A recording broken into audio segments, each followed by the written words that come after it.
Malam itu udara desa begitu dingin. Rumah kayu milik Dinda berdiri rapuh di antara pepohonan yang basah oleh hujan. Dari dapurnya, sebuah api kecil masih menyala redup untuk memanaskan air. Di kamar sebelah, suara batu putrinya yang bernama Ayu terdengar menyayat hati. Dinda hanya duduk termenung di sudut ruangan. Tubuh dan pikirannya mulai lelah. Sejak suaminya wafat setahun yang lalu, hidupnya langsung berubah. Hutang mulai menumpuk, sementara Ayu terus sakit-sakitan. Dinda tidak memiliki uang untuk membawa Ayu berobat. Ia sudah mencoba mencari pekerjaan ke sana kemari, namun selalu gagal.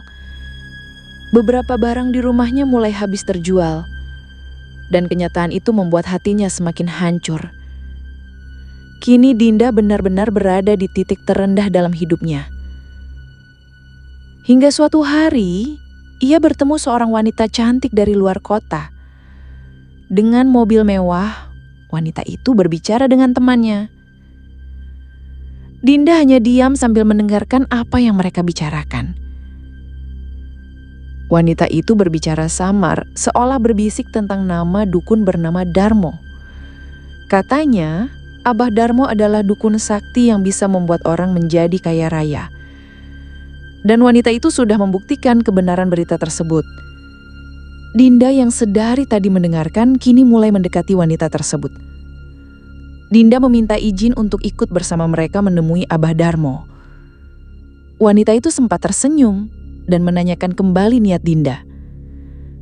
Dengan perlahan, Dinda menceritakan kondisi putrinya yang sedang sakit dan membutuhkan banyak uang untuk berobat. Setelah berbicara, wanita tersebut mengizinkan Dinda untuk ikut bersama mereka. Namun sebelum pergi, Dinda menitipkan putrinya kepada tetangganya. Perjalanan mereka tempuh selama 8 jam dan tiba sekitar pukul 5 sore. Saat sampai, nampak sebuah gubuk tua di tengah hamparan sawah. Dinda hanya berjalan mengikuti langkah wanita tersebut. Di dalam gubuk, Dinda melihat Abah duduk bersila. Wajahnya ramah dan usianya mungkin sekitar 70 tahun. Wanita itu lalu menceritakan niat mereka bertiga menemui Abah. Abah lalu berkata bahwa pesugihan ini ada tumbalnya, namun bukan darah apalagi nyawa, melainkan kesucian raga dan niat untuk melayani Abah untuk selamanya. Jantung Dinda berdegup kencang mendengar penjelasan itu. Dengan suara lirih, Dinda bertanya, apakah yang dimaksud adalah kawin? Abah mengangguk pelan. Ia berkata, Dinda akan menjadi istri batinnya, dan sebagai gantinya kehidupan Dinda akan berubah total. Tapi perjanjian itu tak bisa dibatalkan. Sekali diterima, ia akan terikat selamanya. Dinda merasa mual dan tubuhnya mulai gemetar. Air matanya jatuh, lalu dengan suara pelan Dinda menerima. Abah tersenyum dan menyeringai puas mendengar jawaban Dinda. Malam itu juga Abah memerintahkan mereka mandi kembang 7 rupa. Kemudian mengenakan kain putih bersih dan berbaring menunggu Abah. Air kembang menyelimuti tubuhnya. Aroma bunga bercampur dengan kemenyan. Mereka mengenakan kain putih lalu berbaring di tengah kamar yang gelap. Api lentera berkelip lemah menerangi 3 tubuh wanita muda itu. Tiba-tiba angin bertiup kencang dan lentera mati seketika. Ruangan menjadi gelap dan hawa dingin merayap pelan. Namun tiba-tiba berganti dengan kehangatan aneh yang menyelimuti tubuh Dinda. Suara tawa pun terdengar samar.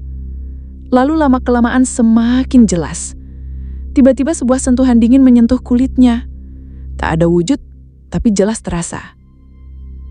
Aroma busuk bercampur dengan bau amis mulai tercium dan membuat Dinda mual. Tubuh Dinda bergemetar dan nafasnya sesak. Namun ada desiran aneh yang menutupi rasa takutnya. Bisikan itu memanggil namanya berulang kali. Ia merasa jiwanya ditarik ke dalam perasaan yang aneh. Mata terpejam erat. Namun kehangatan itu berubah menjadi hawa panas. Dalam gelap sosok hitam muncul perlahan dan memancarkan aura yang menyeramkan. Suara nafasnya menggema dan perlahan mendekati mereka bertiga. Hembusan nafasnya berbau busuk dan berlendir. Malam itu Dinda menyerah pada perjanjian pesugihan. Dan keesokan paginya, di atas ranjang, ada ratusan koin emas. Tangannya gemetar menyentuh koin itu. Semuanya nyata dan kawin pesugihan mereka berhasil. Ketiga gadis muda itu lalu saling pandang. Tak menyangka bahwa Abah bisa melakukannya kepada mereka sekaligus. Mereka langsung merapikan kain putih yang sebelumnya digunakan. Dengan wajah bahagia, Dinda menatap Abah yang kini memandang mereka sambil memakai sarung. Abah berkata bahwa ritual telah selesai dan persembahan mereka telah diterima.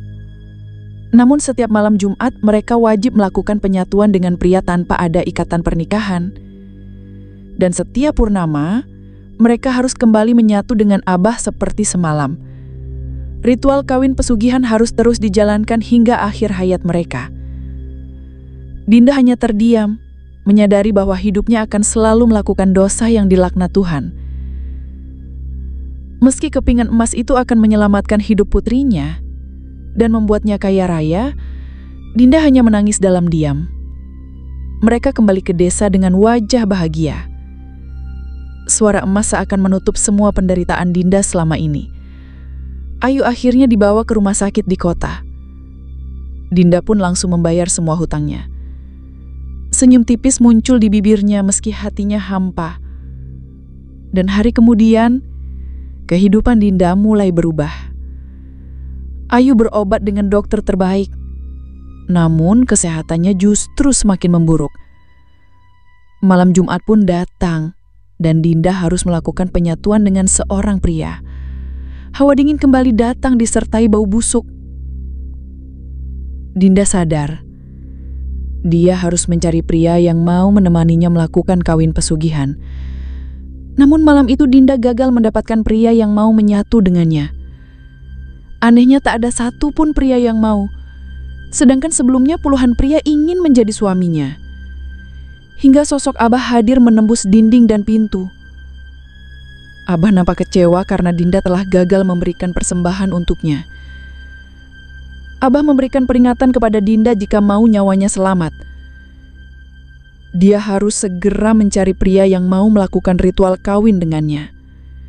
Namun setiap usaha Dinda selalu gagal, seolah kemolekan dan kecantikannya seakan pudar. Seperti ada kekuatan besar yang terus menghalanginya untuk melakukan kawin. Warga mulai berbisik dan bertanya-tanya, kenapa Dinda menjadi agresif menggoda pemuda desa? Dinda memang tidak mengumbar kekayaan karena hal itu akan membuat warga curiga. Sampai akhirnya Dinda mulai sadar bahwa semua yang dia lakukan itu salah. Kondisi kesehatan Ayu semakin memburuk. Bahkan dia selalu batuk darah. Dinda merasa apa yang telah dia lakukan selama ini telah gagal menyelamatkan nyawa putrinya. Bahkan tak ada satupun pria yang mau mendekatinya, seolah mereka tahu kebusukan niat Dinda. Dinda menangis meratapi tubuhnya yang sudah hina. Koin emas itu nyatanya tidak bisa membuat hidupnya bahagia. Dan Tuhan kini mulai menunjukkan kebesarannya. Tak ada yang mampu melawannya. Bahkan dukun paling sakti di dunia ini. Ayu akhirnya meninggal dunia setelah beberapa hari dirawat di rumah sakit. Dan Dinda kembali membawa koin emas itu kepada Abah. Dia kembalikan semua emas itu. Meski Abah mengancam Dinda tidak akan selamat, Dinda tetap berjalan keluar dari rumah Abah tanpa mengucapkan apapun. Dinda tahu, Tuhan tidak mengizinkan dia terus melakukan kawin pesugihan. Maka tak ada kematian selain atas izin Tuhan. Peringatan Abah tak akan sanggup melawan takdir Tuhan. Dinda terus berjalan meratapi hidupnya dan kembali mendekatkan diri kepada Tuhan.